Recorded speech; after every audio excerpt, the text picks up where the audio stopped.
नमस्कार मित्रों। आज हम विक्रम संवत पर वेबिनार के लिए यहाँ पे हैं। आप सबका हम स्वागत करते हैं। बिना विलंब किए हम 2 बजे का समय था, 2 बजे हम शुरू कर देते हैं। आज हमारे साथ में है भारतीय इतिहासकार एवं लेखक श्री विजय नाहर, जिन्होंने अंधकार के इतिहास पर 17 पुस्तकों का लेखन किया है और आज विक्रम संवत एवं सम्राट विक्रमादित्य के इतिहास पर बहुत महत्वपूर्ण जानकारी देने के लिए आपके समक्ष हैं।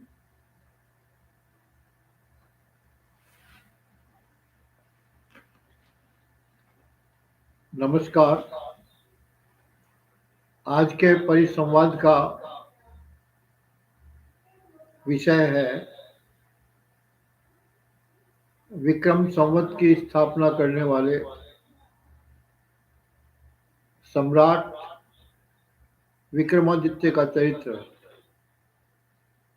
उसका पुरुषार्थ, उसकी कार्यक्षमता, उसका आत्मविश्वास और सबसे प्रमुख रूप से उसकी संगठन कुशलता।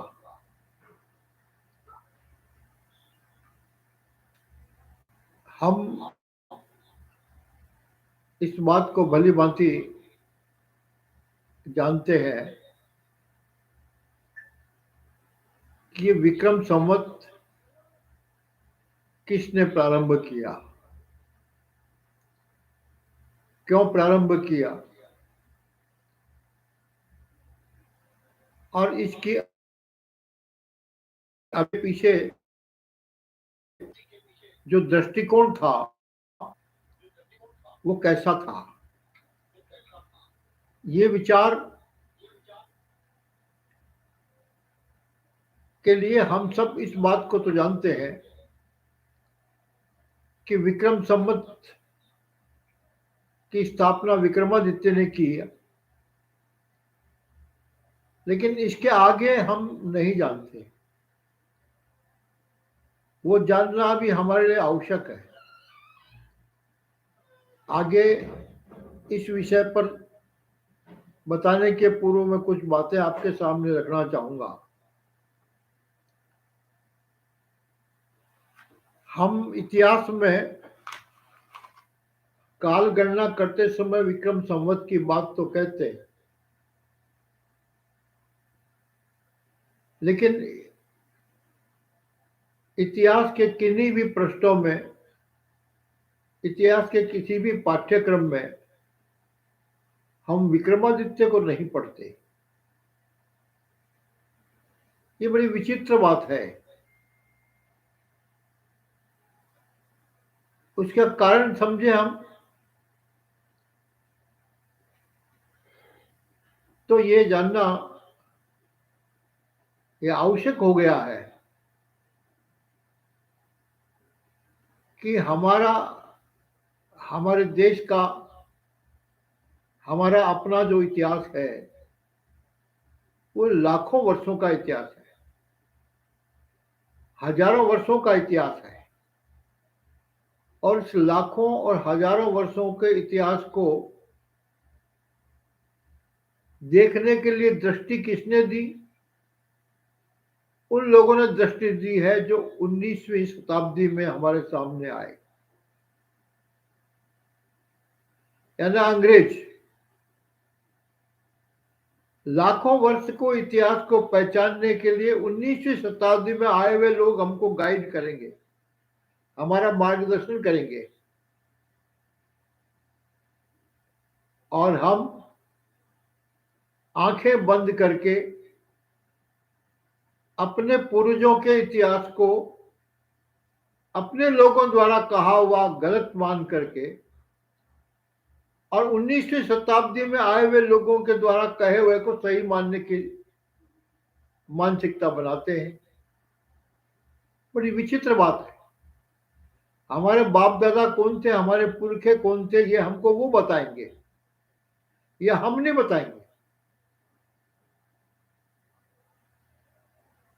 ये जो एक मानसिकता बनी हमारे देश की, हमारे देश के विद्वानों की, कि हमने जो महाभारत, रामायण आदि, पुराण आदि जो ग्रंथ हैं जिनमें भारत का इतिहास है, इतिहास का हमारा अपना दृष्टिकोण है देखने का, उनके इतिहास को देखने का अपने को अपना दृष्टिकोण है।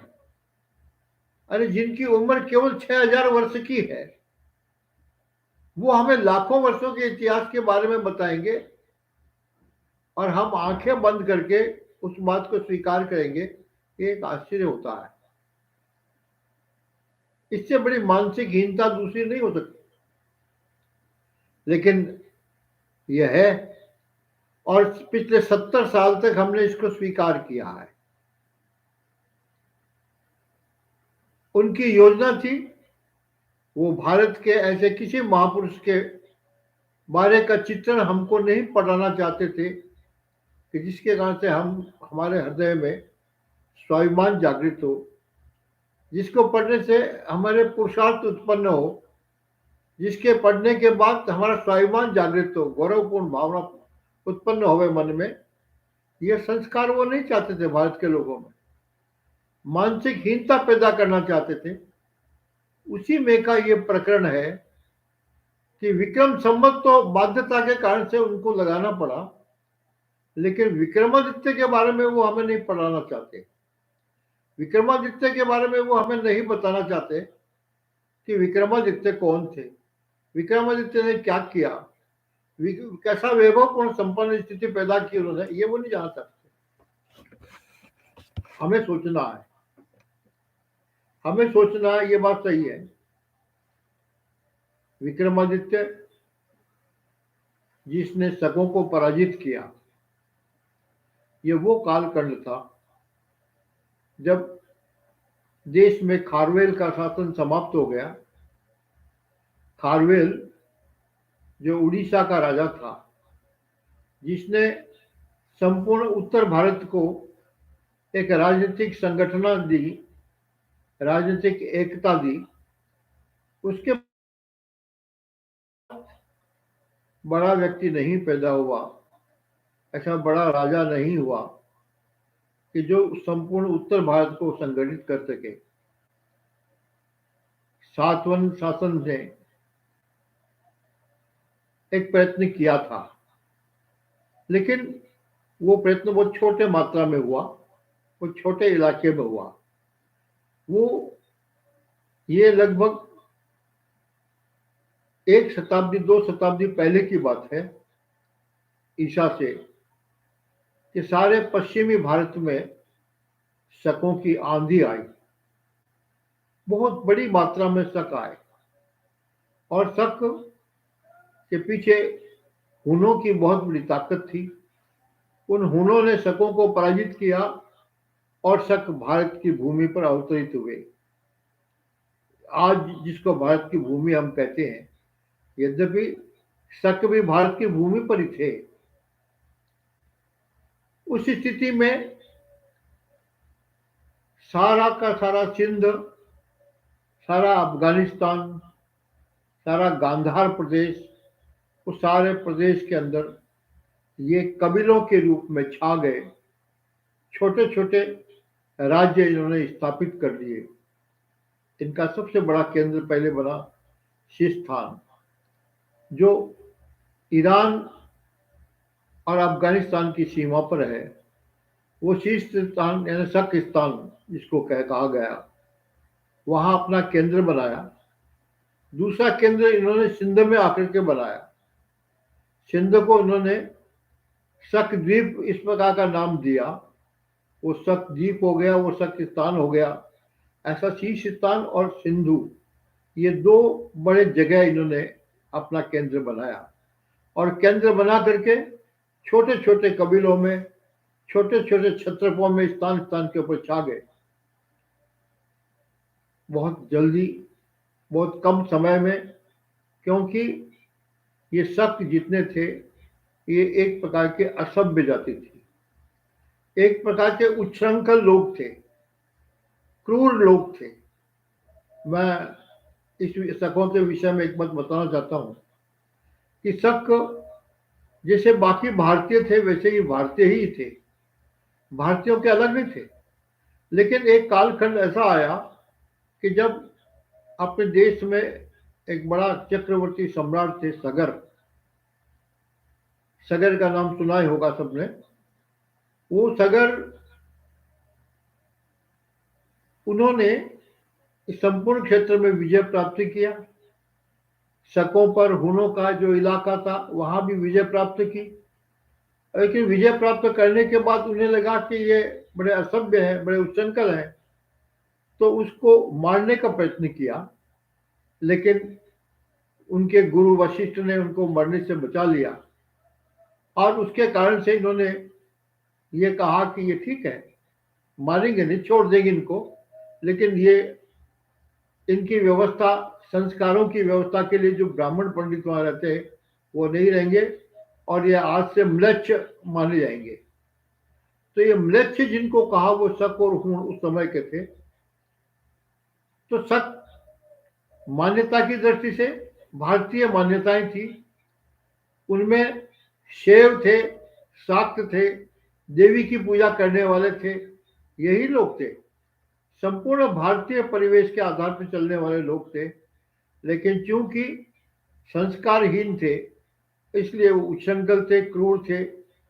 ऐसे लोग भारत, पश्चिम भारत में जब आकर इकट्ठे हुए तो सारे इलाके में लूट मार करना, मारपीट, बलात्कार, ये सब जो एक सामान्य असंकल गतिविधियां जो होती है वैसी गतिविधियां उनकी प्रारंभ हो गई। समाज बड़ा दुखी था, लेकिन भारत में कोई ऐसा राजा नहीं था कि जो इनका मुकाबला कर सके और इनको पराजित कर सके। एक जो इन लोगों की परंपरा होती है, एक प्रकार से ये कहे कि मध्य एशिया और पश्चिम एशिया के जो लोग थे उनकी प्रारंभ से ही एक परिपाटी बनी। कैसे बनी होगी, क्या बनी होगी, नहीं कहा जा सकता। जहां कहीं तो आक्रमण के पहले वो ऐसी एक आक्रांत स्थिति उत्पन्न करेंगे, भयभीत करने की स्थिति उत्पन्न करेंगे, और मारना, काटना, लूटना, जलाना, ये सारा प्रारंभ करेंगे, जिसके कारण से आधे रूप से पहले ही वो पराजित हो जाए, ये स्थिति वो पैदा करते थे। तो इस स्थिति के कारण से एक जो परेशानी बढ़ी, भारत में परेशानी बढ़ी, शांतपूर्ण जीवन जीने वाले भारतीय लोग, उनमें यदि अचानक इस प्रकार की व्यवस्था करने वाले लोग आ जाएं तो कैसी भयानक स्थिति बनती है, हम सहज कल्पना कर सकते हैं। वैसी स्थिति बनी। धीरे धीरे आगे बढ़ते बढ़ते वो बिल्कुल मथुरा तक चले आए। मथुरा तक का प्रदेश उन्होंने कब्जे कर लिया। जगह जगह उनके क्षत्रप बन गए, जगह जगह छोटे छोटे राज्य बन गए। अब ऐसी स्थिति में भारत में जो राजा थे, छोटे छोटे राजा, अपने अपने इलाके में रहने वाले, उससे आगे बढ़ने की बात नहीं, अपने स्वार्थ के आधार पर वो उसी को अपना आपका सर्वस्व और समर्पण मानते थे कि मेरा राज्य यानी यही सब कुछ।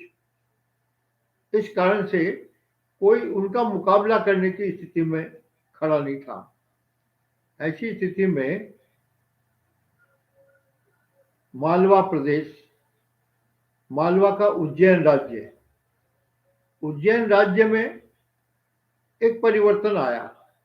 परिवर्तन कैसा आया? वहां राजा था गंधर्वसेन। गर्दभील भी कहते हैं उसको, गंधर्वसेन भी कहते हैं। वो राजा गोरखनाथ का शिष्य था।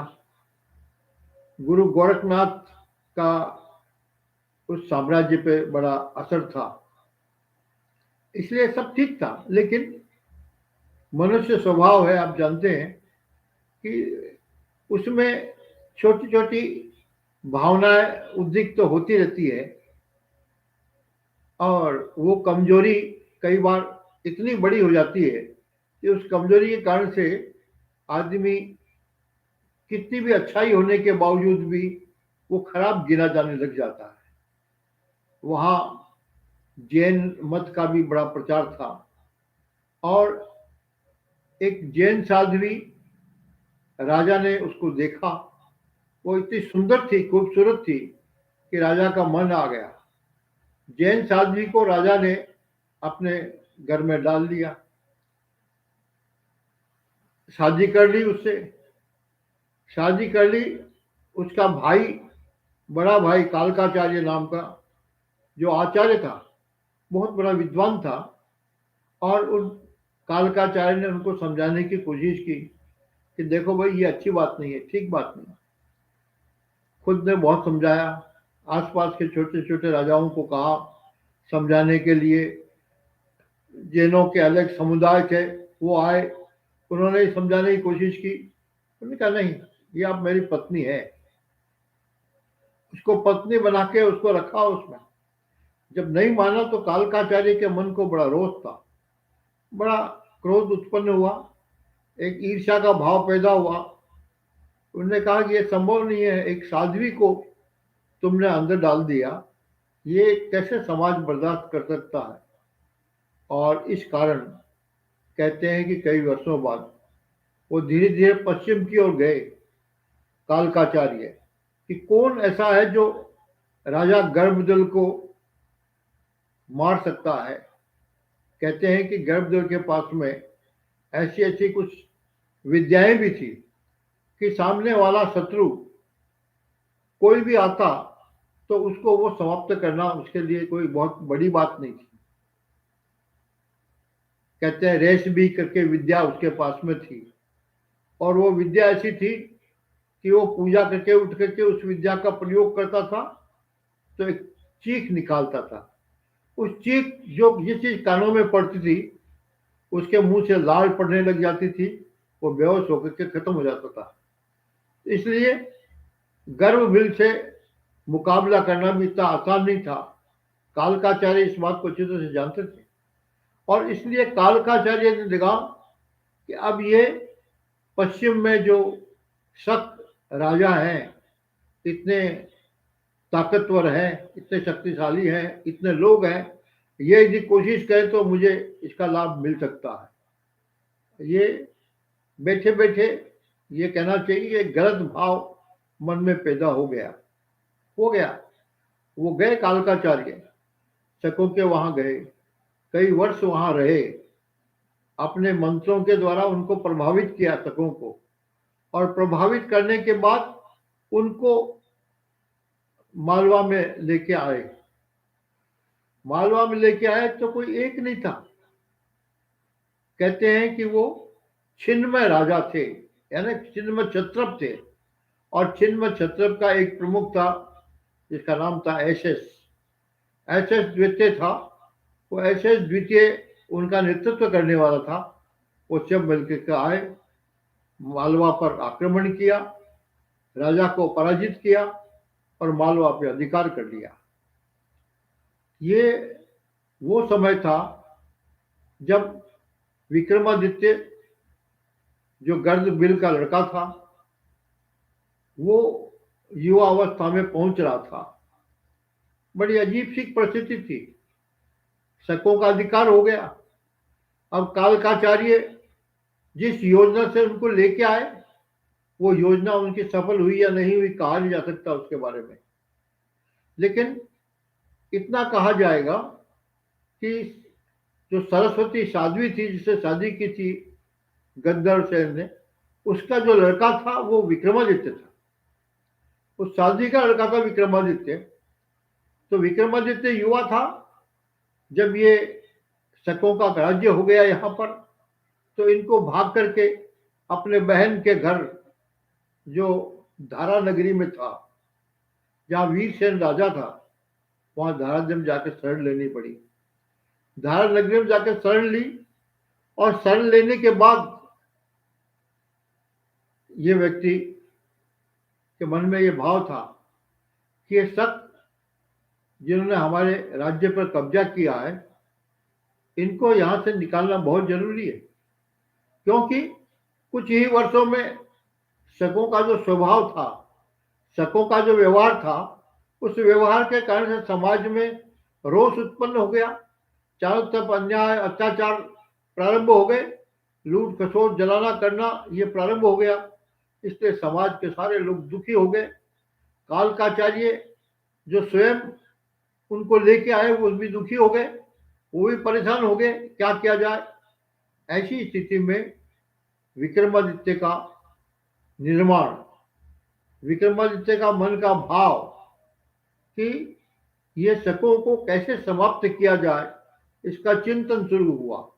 और इस चिंतन में से राजा वीरसेन के साथ में मिलकर यहाँ से वास्तव में विक्रमादित्य का काम प्रारंभ होता है कि निकालना, लेकिन कैसे निकालना।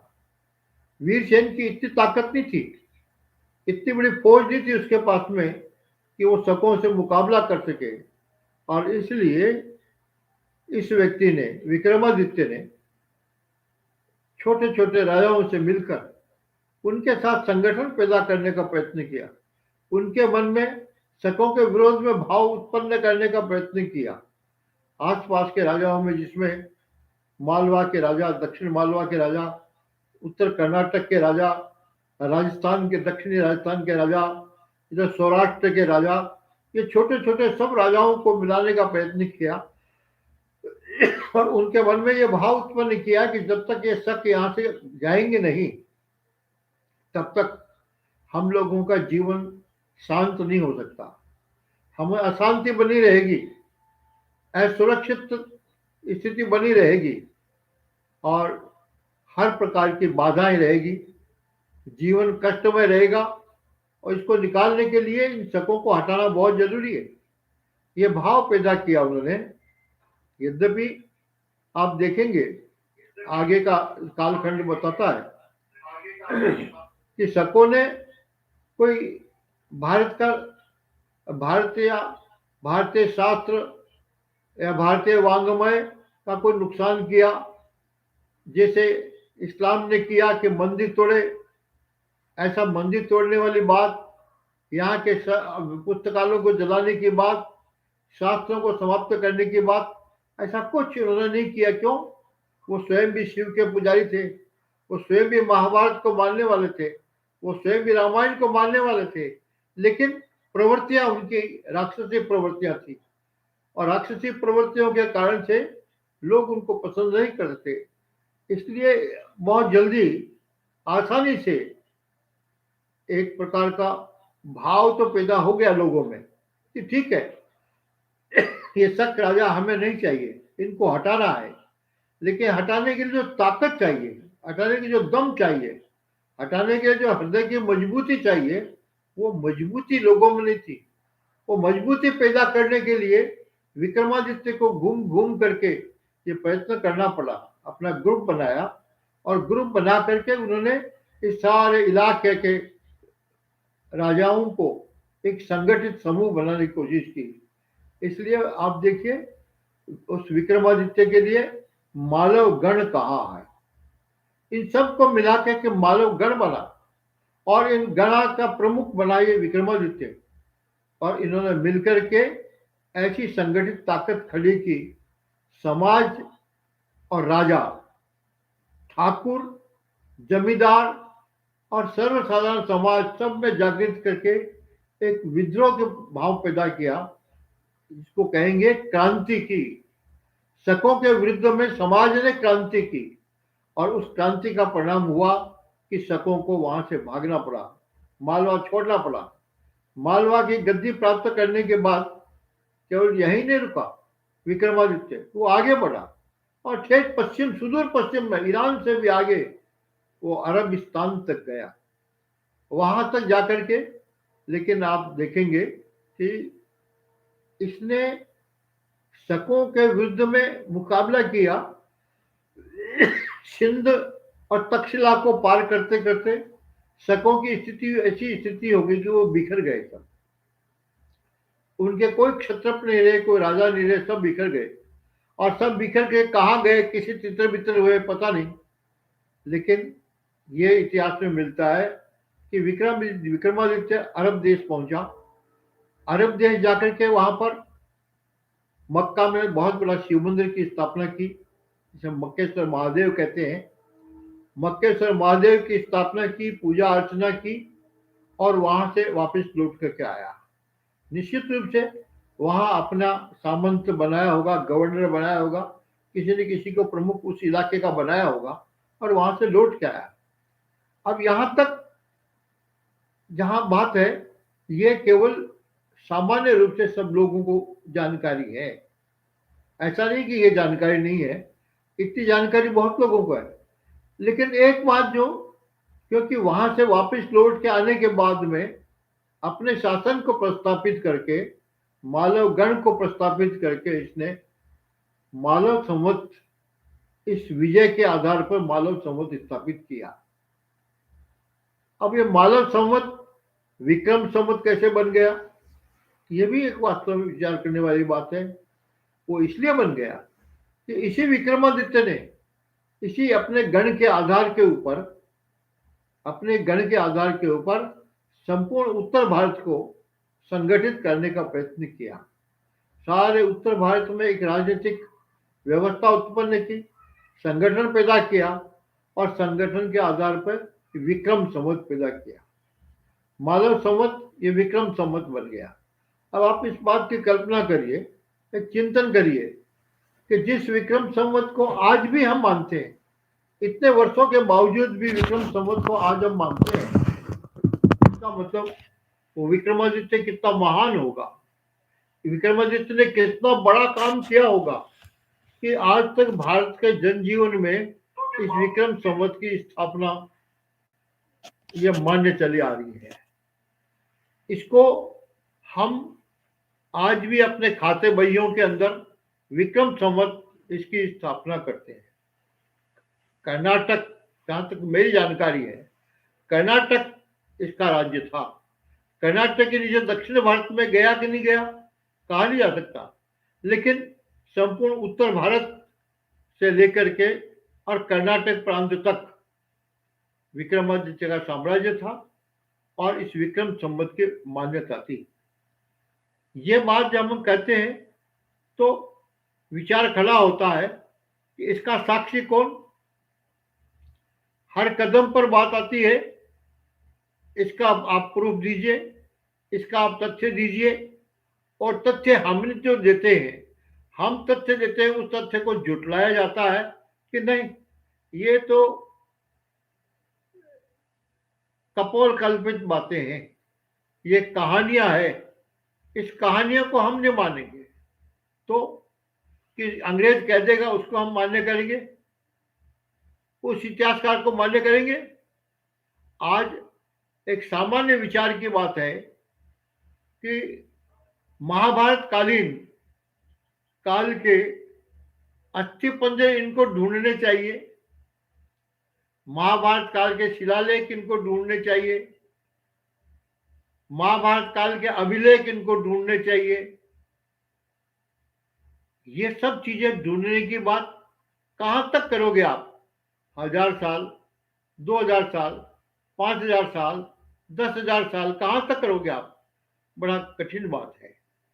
हम ये कहते हैं कि हमारे पुरखों ने कोई चीज लिखी है, वो पुरखों ने लिखी हुई चीज सत्य है, इसको मानो और इसको मानकर उसके आधार पर चलो तो बात ठीक है।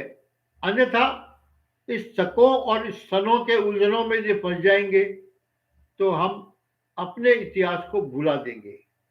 आज आवश्यकता इस बात की है कि हमारा जो मूल इतिहास है, हमारे जो पुराण है, उन पुराणों में इतिहास है, हमारा जो महाभारत है उसमें इतिहास है, उसको मानकर उसको आधार बना करके हम चलें और अपने समाज के इतिहास की एक संरचना निर्माण करें, उसको लागू करें। और इसलिए आज का विषय रखने के पीछे मेरा केवल हेतु ही था। मैं कोई विद्वान व्यक्ति नहीं हूं, मैं कोई बहुत अधिक जानकार व्यक्ति भी नहीं हूं, कोई विक्रमादित्य के बारे में मैंने कोई खोज की ऐसा भी नहीं है। उज्जैन में संस्था एक बनी है जो विक्रमादित्य के बारे में बहुत खोज कर रही है। उन्होंने एक ग्रंथ भी लिखा है, विवेकानंद विक्रमादित्य स्मृति अंक, जिसमें विवेक, इसके बारे में बहुत सारे लेख आए हैं, बड़े अच्छे अच्छे लेख हैं, बड़े विद्वानों के लेख हैं। लेकिन इसलिए मैं अपनी विद्वता की बात आपको नहीं करता, इसके बारे में मैंने कोई बहुत खोज की है ऐसा भी मैं नहीं कहता। लेकिन मेरा एक ही कहना है कि हम यदि मानते हैं कि ये विक्रम संवत सही है जो आज हम प्रयोग करते हैं, तो विक्रमादित्य हुए ये सही है, और जिसको आज हम मान्य करते हैं, हम एक प्रयत्न करें, सब मिलकर के प्रयत्न करें, सरकार पर दबाव करें कि विक्रमादित्य का इतिहास में चैप्टर बनना चाहिए, पाठ्यक्रम में विक्रमादित्य का स्थान आना चाहिए। जिस विक्रम संवत को हम मानते हैं उस विक्रमादित्य का स्थान यदि नहीं बनता है तो ये हमारे लिए बड़ी हीनता की बात है, हमारे लिए हीनता की बात है। हमें इसको मिटाना चाहिए। हम सब मिलकर के ये प्रयत्न करें, यदि जगह जगह पर यदि कोशिश करते रहेंगे तो उसका परिणाम सरकार पर निश्चित रूप से होगा, और हमारे पाठ्यक्रमों में, हमारी किताबों में विवेकानंद का विक्रमादित्य का स्थान बनेगा। ये आवश्यक है, लेकिन ये तब होगा जब हम सब मिलकर के प्रयत्न करेंगे। उन प्रयत्नों की दृष्टि से ये मेरा एक प्रयत्न है। मैं ये नहीं कहता कि मैं इसके बारे में बहुत कुछ जानता हूँ, नहीं जानता, बहुत सामान्य जानता हूँ। एक प्रकरण आपके सामने रखना था, वो प्रकरण मैंने रखा केवल इसलिए आप सबके मन में इस प्रकार का भाव पैदा हुए और सब मिलकर ये प्रयत्न करें कि हमारे जो महापुरुष हुए हैं और जो आज भी जीवंत है समाज के अंदर, उन समाज के अंदर जीवंत जो लोग हैं उनको हम अपने पाठ्यक्रमों में लाएं, अपने समाज जीवन में लाएं, अपने लोगों के बीच में जाएं, लोगों के संस्कार में लावें। ये हमारा प्रयत्न होना चाहिए। ये मात्र मेरा निवेदन है, ये इस कार्यक्रम के द्वारा मैंने आपके सामने प्रस्तुत किया है। धन्यवाद। अब मुझे जो बोलना था, मैंने अपना विषय आपके सामने रखा है। अब आप में से इस विषय में किसी को कुछ कहना है तो अवश्य, जो मुझे मेरे लिए भी एक प्रकार का मार्गदर्शन होगा, मेरे लिए भी एक नई संजीवनी की चीज होगी, आप मुझे बता सकते हैं, मेरे सामने रख सकते हैं। बोलिए आप।